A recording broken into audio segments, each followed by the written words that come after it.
So hello everyone, midnight সানস্টাডিতে তোমাদের সবাইকে স্বাগত। আজকে আমি তোমাদের ম্যাথ পোর্শনের একটা ক্লাস করাতে চলেছি, তোমাদের মিক্স টাইপ ম্যাথের ক্লাস। তো দেখো এখানে বিভিন্ন টাইপের ম্যাথের যেই টাইপের কোয়েশ্চেনগুলো তোমাদের পরীক্ষায় বিগত বছরে এসেছিল, তো সেই টাইপের কোয়েশ্চেন কিন্তু আজকে আমি আলোচনা করব।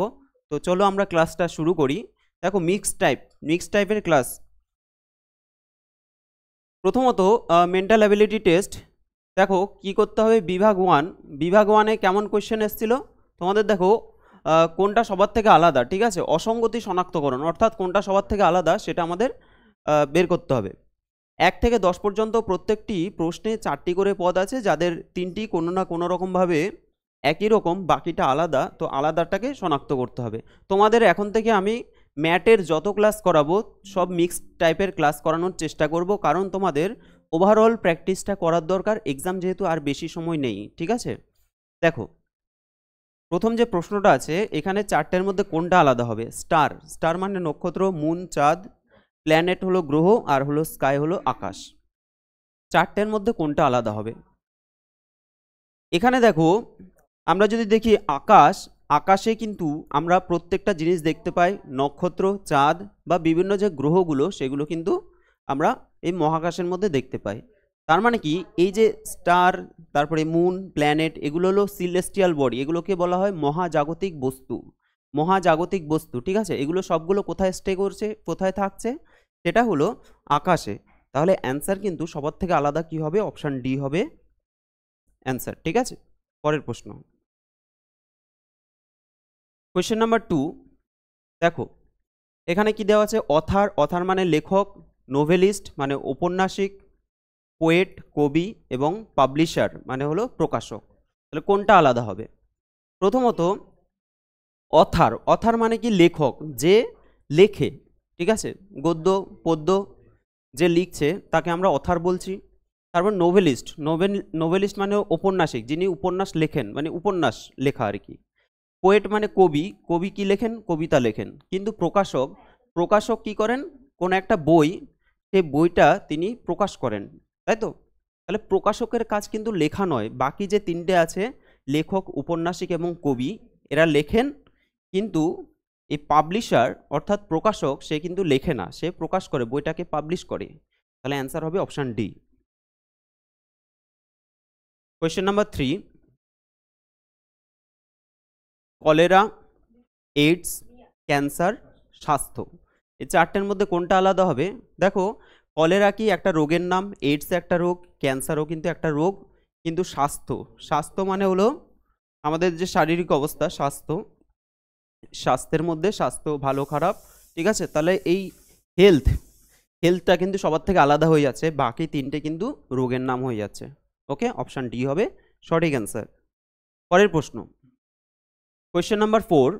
দেখো এগুলো তোমাদের কাছে অনেকগুলো ইজি মনে হবে, কিন্তু কিছু কিছু জিনিস তোমরা কিন্তু লজিকগুলো বুঝতে পারবে না। সেই লজিকগুলো যেন ভালো করে বুঝতে পারো, তার জন্যই তোমাদের ক্লাসটা করানো। আচ্ছা দেখো, আকবর, জাহাঙ্গীর, বিক্রমাদিত্য, আর আছে ঔরঙ্গজেব, এর মধ্যে কোনটা আলাদা হবে। আকবর, জাহাঙ্গীর, বিক্রমাদিত্য, আর হলো ঔরঙ্গজেব। তোমরা ছোটবেলায় একটা শব্দ শুনেছো যে বাবার হলো আবার জ্বর, বাবার হলো আবার জ্বর, হারিল ঔষধে, তাই তো, হারিল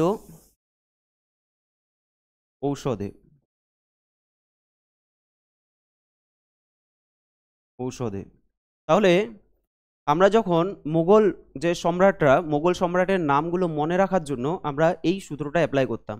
তো বাবার হলো আবার জ্বর, এখানে বা মানে কি, বাবর, হ মানে হলো হুমায়ুন, আ মানে হলো আকবর, জ্বর মানে হলো বর্গাজ্যোতি হলো জাহাঙ্গীর, আর সারিল এটা শাহজাহান, আর ওতে কি হয়, ঔরঙ্গজেব, ঠিক আছে, ঔরঙ্গজেব।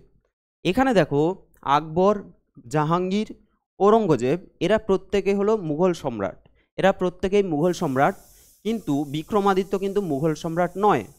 তাহলে অ্যান্সার কি হবে, অপশন সি হয়ে যাবে সবার থেকে আলাদা। পরের প্রশ্ন, দেখো এখানে বলা হচ্ছে গ্রানাইট, লিগনাইট, পিট, আর হলো বিটুমিনাস। এই চারটের মধ্যে কোনটা আলাদা হবে? গ্রানাইট, লিগনাইট, পিট আর হলো বিটুমিনাস। এখানে যদি আমরা দেখি গ্রানাইটটা কি, গ্রানাইট হলো এক ধরনের শিলা। কি ধরনের শিলা? এটা হলো এক ধরনের আগ্নেয় শিলা, ঠিক আছে। গ্রানাইট আর ব্যাসল্ট এই দুটো হলো আগ্নেয় শিলা। কিন্তু লিগনাইট, পিট আর হলো বিটুমিনাস এগুলো হলো বিভিন্ন প্রকারের কয়লা, ঠিক আছে, কয়লার বিভিন্ন প্রকারভেদ। তাহলে এই তিনটে কয়লার মধ্যে পড়ছে, কিন্তু গ্রানাইটটা হলো এক ধরনের আগ্নেয় শিলা। তাহলে অপশান এ হয়ে যাবে সবার থেকে আলাদা। পরের প্রশ্ন, কোয়েশ্চেন নাম্বার 6, কি বলা হচ্ছে? গিটার, বাঁশি, সেতার, বেহালা, এই চারটের মধ্যে কোনটা আলাদা? গিটার, বাঁশি, সেতার আর হলো বেহালা। এখানে যদি ভালো করে দেখো, গিটার, সেতার এবং বেহালা এদের কিন্তু স্ট্রিং থাকে, অর্থাৎ এদের মধ্যে তার থাকে, ঠিক আছে, সেই তারগুলোকে বাজাতে হয়। কিন্তু বাঁশির ক্ষেত্রে কিন্তু কোনো রকম তার থাকে না, ঠিক আছে, সেটা আমরা ফু দিয়ে বাজাই। তাহলে অপশান বি হবে সবার থেকে আলাদা। কারণ কি, এই যে তিনটে অপশান আছে এগুলো কিন্তু আমাদের তার থাকে, সেই হিসেবে আলাদা। Question number 7, Agartala, Bihar, Lucknow, Kolkata. দেখো আগরতলাটা কি? আগরতলা হলো ত্রিপুরার রাজধানী, ঠিক আছে। বিহার একটা অঙ্গরাজ্য, ভারতবর্ষের একটা অঙ্গরাজ্য হলো বিহার। বিহারের রাজধানী হলো পাটনা। বিহারের একটা রাজধানী আছে, সেটা হলো পাটনা। লখনৌটা হলো উত্তরপ্রদেশের রাজধানী। আচ্ছা, কলকাতা হলো আমাদের পশ্চিমবঙ্গের রাজধানী। তাহলে দেখো, এটা একটা রাজধানী, এটাও একটা রাজধানী, কিন্তু এই যে বিহার রয়েছে, বিহারটা কিন্তু একটা নিজেই একটা অলরেডি অঙ্গরাজ্য বা রাজ্য। তাহলে কি হবে? অপশান বি হবে সবার থেকে আলাদা, ঠিক আছে, অপশান বি সবার থেকে আলাদা।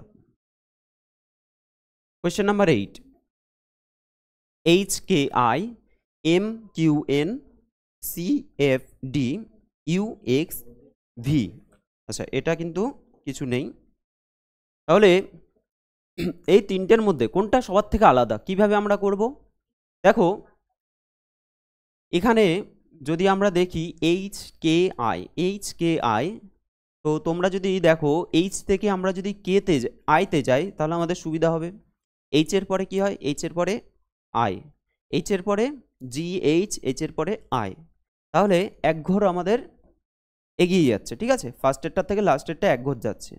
আই থেকে তোমরা কেতে যাও, আয়ের পরে কি হবে? GHI, আয়ের পরে JK, দু ঘর দেখো যাচ্ছে। একই রকমভাবে আমরা যদি সেকেন্ড অপশানটা দেখি, এম থেকে এন হয়ে যাচ্ছে। এম থেকে এন হয়ে যাওয়া মানে কি? এক ঘর যাচ্ছে। আবার দেখো, এন থেকে যদি কিউ যায়, এন এর পরে MN, OPQ, ক ঘর যাচ্ছে? 3 ঘর যাচ্ছে, প্লাস 3। আচ্ছা, এখানে তো আই আছে, আয়ের পরে JK, ঠিক আছে, 2 ঘর এটা। আর এখানে MN, এর পরে MN, OPQ, 3 ঘর।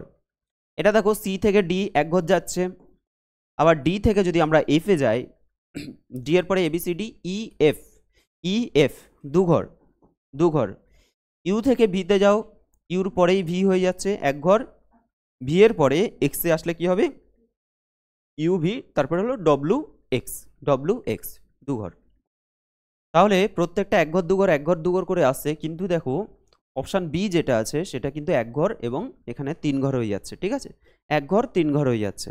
তাহলে অপশান বি হবে সঠিক অ্যান্সার। পরের প্রশ্ন, এটা একটা খুব ভালো ট্রিক্সের তোমাদের কোয়েশ্চেন আছে। এই চারটে অপশানের মধ্যে কোনটা আলাদা? প্রথমত যদি আমরা দেখি যে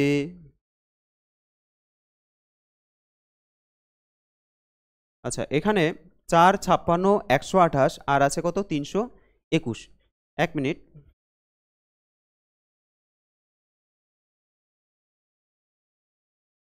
এই কোয়েশ্চেনটার এখানে কিন্তু 1 নয়, ঠিক আছে, এটা 32 আছে জাস্ট।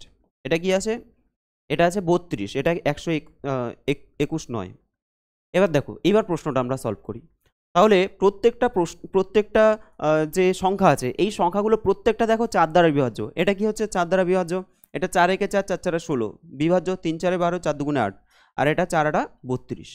তাহলে সবগুলো যদি 4 দ্বারা বিভাজ্য হয় তাহলে আমরা বুঝতে পারছি না যে কোনটা আলাদা। কিভাবে করব? প্রথমে 4 আছে, 4কে আমরা লিখতে পারি 2 স্কোয়ার, 2 দুগুণে 4।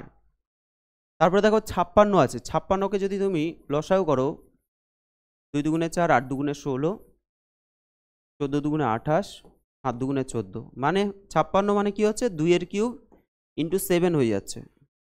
তারপরে দেখো 128 আর হলো 32, 128 কি হবে 6 দুগুণে 12, 4 দুগুণে 8, 32, 16, 8, 4, 2। তাহলে 128 কত হয়ে যাচ্ছে 2 to the power 1 2 3 4 5 6 7, 2 to the পাওয়ার 7 হয়ে যাচ্ছে। আর 32টাকে আমরা দেখে নিই, 32টা দেখো কি হচ্ছে 16 দুগুণে 32, 8 দুগুণে 16। তাহলে এটা কি হচ্ছে, এটা হয়ে যাচ্ছে দেখো 1 2 3 4 5, 2 টু দি পাওয়ার 5। তাহলে একটা জিনিস আমরা দেখতে পাচ্ছি, প্রত্যেকটা দেখো এখানে হলো 2 স্কোয়ার, এখানে 2 টু দি পাওয়ার 7 আছে, 2 টু দি পাওয়ার 5 আছে, কিন্তু এখানে দেখো 2 টু দি পাওয়ার 3 তার সাথে আবার 7 ইন্টু, ঠিক আছে। এগুলো প্রত্যেকটা এই যে 4 128 আর হলো 32, এই প্রত্যেকটা কি হচ্ছে 2 এর পাওয়ারে সামথিং কিছু থাকছে, অর্থাৎ একটা সিঙ্গেল সংখ্যা, সেই সিঙ্গেল সংখ্যার পাওয়ারে কিছু থাকছে। অলরেডি তোমাদের এই টাইপের কোয়েশ্চেন কিন্তু আমি সলভ করিয়েছি। কিন্তু এখানে দেখো এখানে কিন্তু আলাদা হয়ে যাচ্ছে, এখানে কি হচ্ছে 2 টু দি পাওয়ার 3 অর্থাৎ 2 এর পাওয়ার সামথিং কিছু থাকছে, তার সাথে আবার 7 গুণ, তাহলে এটা সবার থেকে আলাদা, ঠিক আছে। তো দেখো এগুলো এত ক্যালকুলেশন করার প্রয়োজন নেই যদি তোমরা মুখে মুখে এটা পেরে যাও।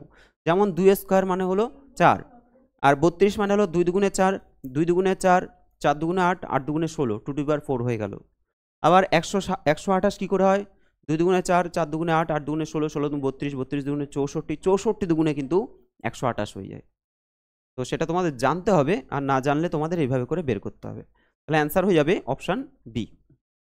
পরের প্রশ্ন, কোয়েশ্চেন নাম্বার 10, টমেটো, বেগুন, আলু, শসা, এই চারটের মধ্যে কোনটা আলাদা হবে? একটা জিনিস আমরা দেখি, এখানে টমেটো, বেগুন, আলু এবং শসা প্রত্যেকটা কিন্তু আমরা সবজি হিসেবে কিন্তু ব্যবহার করি, ঠিক আছে। শসাকেও কিন্তু আমরা সবজি হিসেবে ব্যবহার করে থাকি, ঠিক আছে, সবজি হিসেবে ব্যবহার করি। এখানে আলু যে আছে, আলু কিন্তু মাটির নিচে হয়। আলু কোথায় হয়? সেটা মাটির নিচে হয়, বাকিগুলো মাটির ওপরে হয়। সেই হিসাবে কিন্তু অপশান সি হবে সঠিক অ্যান্সার। ওকে, আচ্ছা, তোমাদের আরেকটা পোর্শন আমি করাচ্ছি। তার ফার্স্ট পোর্শনে তোমাদের অড কোনগুলো সেগুলো আমরা বের করেছি। এই পোর্শনে দেখো অ্যানালজির কোয়েশ্চেন, তোমরা অ্যানালজির কোয়েশ্চেন বলছিলে, অ্যানালজির কোয়েশ্চেন কীভাবে সলভ করবে। প্রশ্নগুলি ভালোভাবে পড়ো এবং বিকল্প উত্তরগুলির মধ্যে থেকে সঠিক উত্তরটি নির্বাচন করো। আমি টপিক ধরেও তোমাদের কিছু কিছু ক্লাস করিয়ে দেবো, ঠিক আছে। এভাবে তো করাচ্ছি, র্যান্ডম প্র্যাকটিসটা তোমাদের খুব প্রয়োজন, যেহেতু সামনে এক্সাম আছে। অল টাইপের কোয়েশ্চেনগুলো কিন্তু নিয়ে চলতে হবে। আচ্ছা দেখো,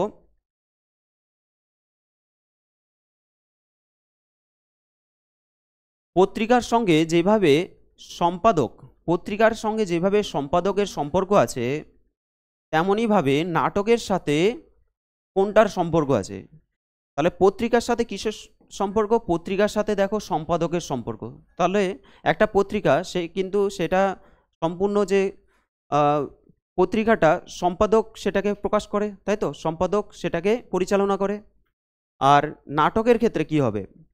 পরিচালক, প্লেয়ার, ম্যানেজার নাকি অ্যাক্টর? তাহলে প্লেয়ার মানে খেলোয়াড়, নাটকের সাথে খেলোয়াড় তো হবে না, ম্যানেজারও হবে না, অভিনেতা তো হবেই না, অ্যান্সার হবে পরিচালক, ঠিক আছে, নাটকের পরিচালক থাকে। তাহলে অপশান এ হয়ে যাবে সঠিক অ্যান্সার। পরের প্রশ্ন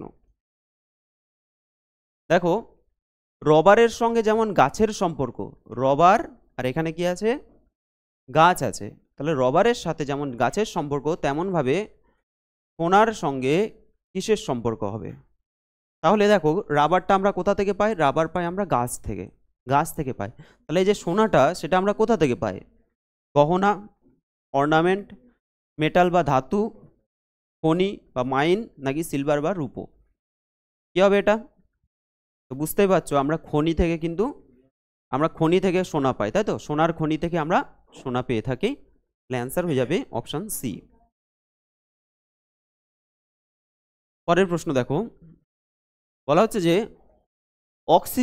অক্সিজেনের সঙ্গে যেমন দহনের সম্পর্ক আছে, অক্সিজেন কি করে? অক্সিজেন কিন্তু দহনে সহায়তা করে, কোনো কিছুকে পোড়াতে জ্বালাতে সাহায্য করে, তাহলে অক্সিজেন দহনে সাহায্য করে। তেমনিভাবে কার্বন ডাই অক্সাইড CO2, তাই তো, কার্বন ডাই অক্সাইড কিসের সাথে সম্পর্কযুক্ত? তাহলে এখানে আমাদের অক্সিজেনের কি বোঝাচ্ছে? কাজ। অক্সিজেনের কাজ কি? কোনো কিছু দহনে সাহায্য করা। তাহলে কার্বন ডাই অক্সাইড কি করে? কোনো কিছুকে নেভাতে সাহায্য করে, অবশ্যই। তাহলে নেভানো কি আছে? এটা অপশন সি, দেখো এক্সট্যাঙ্গুইশ বা নেভানো, তাহলে এটা অ্যান্সার হয়ে যাবে। বাকি বিচ্ছিন্ন, ফেনা বা থামিয়ে দেওয়া এগুলো হবে না। পরের প্রশ্নে চলে যাচ্ছি, কোয়েশ্চেন নাম্বার 14। ধোঁয়ার সঙ্গে যেমন দূষণ, দেখো ধোঁয়ার সাথে বলছে যে দূষণের সম্পর্ক, ঠিক আছে। ধোঁয়ার সাথে দূষণের যেমন সম্পর্ক, তেমনি যুদ্ধের সাথে কোনটা সম্পর্কযুক্ত হবে?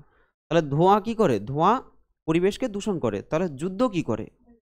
কি আছে? শান্তি। যুদ্ধ কোনোদিনও শান্তি তো বয়ে আনে না, সন্ধি বলছে, তারপর বলছে জয়, আর হলো ধ্বংস। যুদ্ধ সবসময় কিন্তু ধ্বংস করে, তাহলে অপশান ডি হবে সঠিক অ্যান্সার, ঠিক আছে। তাহলে ধোঁয়া যেমন দূষণ ঘটায়, ধোঁয়া যেমন দূষিত করে পরিবেশকে, যুদ্ধ কি করে? যুদ্ধ কিন্তু ধ্বংস করে দেয়। অপশান ডি হবে সঠিক অ্যান্সার। পরের প্রশ্ন, ফুলের সঙ্গে পাপড়ির যে সম্পর্ক আছে, তেমনভাবে বইয়ের সাথে কিসের সম্পর্ক?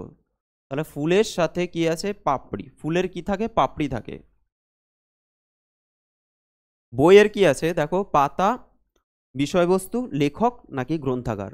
তো এটা খুবই ইজি কোয়েশ্চেন, এটা পেজেস বা পাতা হয়ে যাবে, ঠিক আছে। বইয়ের পাতা। ফুলের যেমন পাপড়ি, বইয়ের সেরকমভাবে পাতা হবে।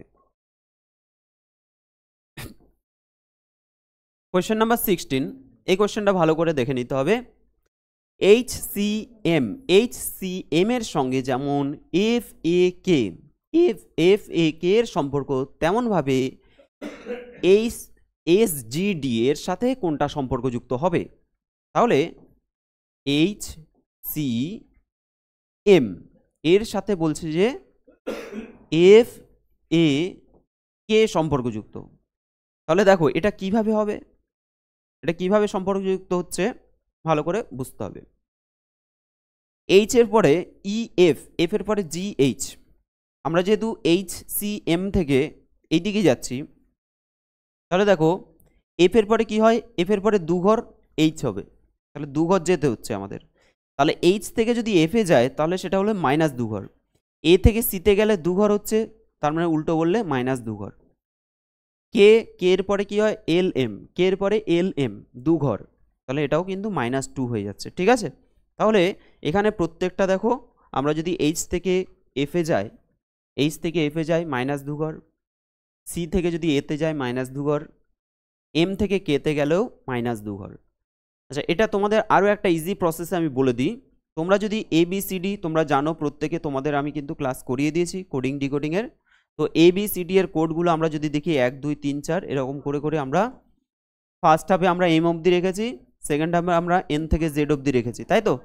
M হলো 13, N হলো 14, Z হলো 26। তো এইভাবে আমরা করেছি পরপর। আচ্ছা, এবার এদের কোডিংগুলো যদি আমরা বসিয়ে দিই, তাহলে আমাদের আরও স্পষ্ট হয়ে যাবে। দেখো এদের কোডগুলো যদি আমরা বসাই, প্রথমে দেখো H মানে 8 হয়, C মানে হলো 3, M মানে হলো 13, F মানে কত? 6, A মানে 1, K মানে 11, ঠিক আছে। তাহলে তোমরা এই কোডটা অবশ্যই লিখে নেবে, তাহলে তোমাদের সুবিধা হবে এটা করতে। এখানে দেখো 8 থেকে 6 হয়ে গেল -2, 2 কমে গেল। 3 থেকে 1 হয়ে গেল মানে -2 হয়ে গেল। 13 থেকে 11 হয়ে গেল মানে 2 বিয়োগ হয়ে গেল, তাই তো। 2 2 2 করে কমে যাচ্ছে। তাহলে একই রকমভাবে আমাদের SGD এর থেকে আমাদের কি অ্যান্সার আসবে? S মানে কত? 19, G মানে 7, D মানে হচ্ছে 4। এবার দেখো 2 2 করে যদি আমরা মাইনাস করি, প্রথমটা কত হবে? 17 হয়ে যাবে। এটা 2 বিয়োগ করলে 5 হবে, আর এটা 2 বিয়োগ করলে 2 হয়ে যাবে। তাহলে 17 মানে কি?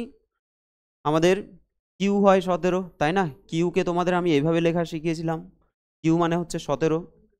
আচ্ছা, কিউ হলো, তারপর কি আছে 5, 5 মানে কি, ই মানে 5, ই মানে হচ্ছে 5, ই, আর 2 মানে হচ্ছে বি, তাহলে Q E B, Q E B অর্থাৎ অপশান বি হচ্ছে সঠিক অ্যান্সার। ঠিক আছে, Q E B option B হবে সঠিক অ্যান্সার। পরের প্রশ্ন দেখো, কোয়েশ্চেন নাম্বার 17। হংকংয়ের সাথে যেমন চীনের সম্পর্ক আছে, হংকংয়ের সাথে যেমন চীনের সম্পর্ক, তেমনভাবে ভ্যাটিকানের সাথে কোনটা সম্পর্কযুক্ত? চীনের রাজধানী কি? তোমরা এটা কমেন্ট বক্সে কমেন্ট করবে। এটা কিন্তু চীনের রাজধানী নয়, ঠিক আছে, হংকং কিন্তু চীনের রাজধানী নয়, হংকং হলো চীনের একটা শহর বলতে পারি আমরা। তাহলে ভ্যাটিকানের সাথে কোনটা সম্পর্কযুক্ত? কানাডা, মেক্সিকো, তারপরে বলছে নর্থ আমেরিকা মানে উত্তর আমেরিকা, আর বলছে রোম। ভ্যাটিকান সিটি কোথায় অবস্থিত? রোমে অবস্থিত। ভ্যাটিকান সিটি কোথায় অবস্থিত? এটা হবে অপশান ডি, ঠিক আছে, রোমে অবস্থিত, রোমে। আর চীনে, হংকংটা হলো চীনে অবস্থিত, তাহলে সেই হিসাবে আমাদের অ্যান্সার হবে অপশান ডি। পরের প্রশ্ন, ন্যাপথালিনের সঙ্গে যেমন পশমের সম্পর্ক, ন্যাপথালিনের সাথে পশমের সম্পর্ক, তেমনভাবে অ্যান্টিবায়োটিকের সাথে কোনটার সম্পর্ক হবে? চার্মস, ইমিউনিটি, বডি বা দেহ, নাকি ডিজিজ বা রোগ, কি হবে এটা? আচ্ছা, এটা কোন লজিকে আমরা ফেলবো? এটা দেখো, ন্যাপথালিন আমরা কি কাজে ইউজ করি? ন্যাপথালিনটা আমাদের কিসের কাজে লাগে? ন্যাপথালিনটা সাধারণত ধরো জামা কাপড়ের মধ্যে যাতে পোকামাকড় আক্রমণ না করে, ঠিক আছে, তার জন্য আমরা কিন্তু ব্যবহার করে থাকি। তাহলে এখানে পশম বা পশমের মানে কোনো একটা বস্তু, ধরো সেটা পোশাক টোশাক হতে পারে, সেটাকে সংরক্ষণ করার জন্য আমরা ন্যাপথলিনটাকে ব্যবহার করছি। পশমটাকে সংরক্ষণ করার জন্য, পোকামাকড়ের হাত থেকে বাঁচার জন্য আমরা কি ব্যবহার করছি? এই ন্যাপথলিনটা ব্যবহার করছি। তাহলে অ্যান্টিবায়োটিক আমরা ব্যবহার করছি কিসের জন্য? মানে অ্যান্টিবায়োটিকটা মেন কাকে প্রোটেক্ট করছে? ন্যাপথলিন যেমন পশমকে প্রোটেক্ট করছে, তাহলে অ্যান্টিবায়োটিক সেটা কাকে প্রোটেক্ট করছে? সেটা হলো আমাদের বডিকে বা দেহকে প্রোটেক্ট করছে। তাহলে অ্যান্সার অপশান সি হবে সঠিক অ্যান্সার। Question number 19। সুখের সঙ্গে যেমন দুঃখ সম্পর্ক, সুখ আর দুঃখ কি হবে? অপোজিট ওয়ার্ড, ঠিক আছে, বিপরীত শব্দ। তেমনভাবে আরামের সঙ্গে কোনটার সম্পর্ক হবে? আচ্ছা, কি হবে? হার্ডশিপ মানে হলো কঠোর পরিশ্রম, নাকি বিশ্রাম রেস্ট, দারিদ্র বা পোভার্টি, নাকি কাঠিন্য বা ডিফিকাল্টি, কি হবে? তাহলে সুখের সঙ্গে দুঃখ সম্পর্ক মানে হলো অপোজিট ওয়ার্ড, বিপরীত শব্দ। তাহলে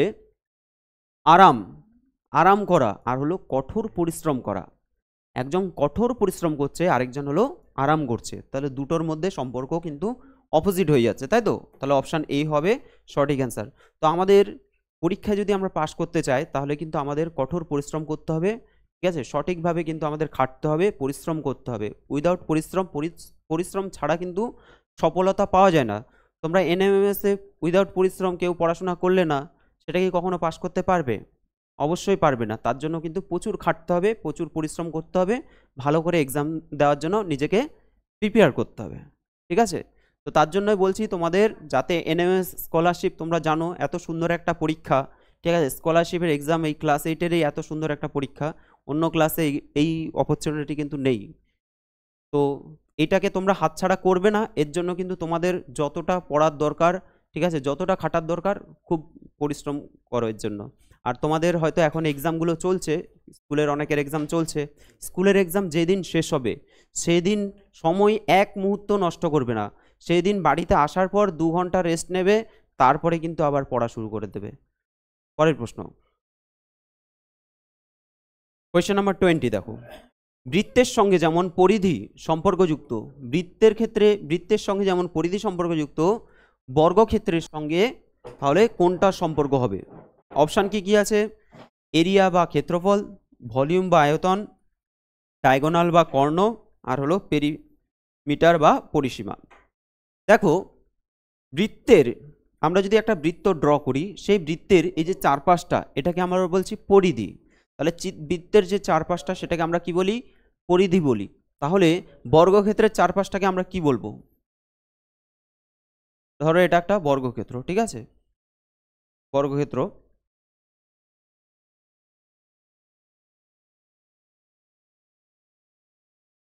তাহলে বর্গক্ষেত্রের কিন্তু এটা কি হবে, আচ্ছা বৃত্তের পরিধি বা বৃত্তের আমরা পরিসীমা বলি, কিন্তু বর্গক্ষেত্রের ক্ষেত্রে কিন্তু এটা হলো ক্ষেত্রফল। এই যে টোটাল যদি আমরা পুরোটাকে ধরি সেটা হচ্ছে ক্ষেত্রফল, ঠিক আছে। যদি এই পোর্শনটাকে আমরা ধরি এটা পুরোটা হচ্ছে বর্গক্ষেত্রের ক্ষেত্রফল। অ্যাকচুয়াল ক্ষেত্রফল, আয়তন তো অ্যাকচুয়াল ভলিউমটা হলো 3D বস্তুর ক্ষেত্রে হয়, 3D বস্তুর ক্ষেত্রে। আর কর্ণ মানে হলো এইভাবে কোনাকুনি দাগ টানাকে বলছে। আর পরিধিটাকে, বর্গক্ষেত্রেরও পরিধি তো বলা যায়, তাই না, বর্গক্ষেত্রেরও আমরা পরিধি বলতে পারি, অর্থাৎ পরিসীমা। অপশান ডি কি আছে, পরিসীমা। এই কোশ্চেনটা বৃত্তের যেহেতু পরিধি মানে কি চারপাশটাকে বোঝাচ্ছে, কিন্তু বৃত্তের যদি ক্ষেত্রফল বলতো তাহলে হলো ভেতরেরটা, তাহলে সেই হিসেবে কিন্তু আমরা বর্গক্ষেত্রের পরিসীমাটাকে নেব, ক্ষেত্রফল নেব না। ক্ষেত্রফল মানে কি, ক্ষেত্রফল মানে হলো ভেতরের পুরো এরিয়াটা, ঠিক আছে। তাহলে তো আমাদের বৃত্তেরও এটা ক্ষেত্রফল হচ্ছে, তাহলে এটা কিন্তু অ্যান্সার হয়ে যাবে বর্গক্ষেত্রের কি হবে, পরিসীমা।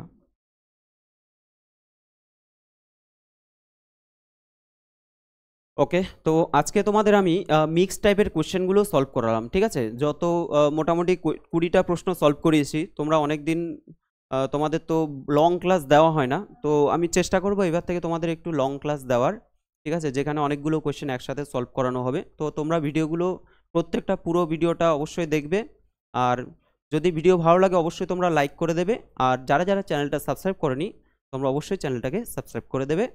তো আজকের জন্য এখানেই থাকছে, দেখা হচ্ছে তোমাদের সাথে পরের ভিডিওতে।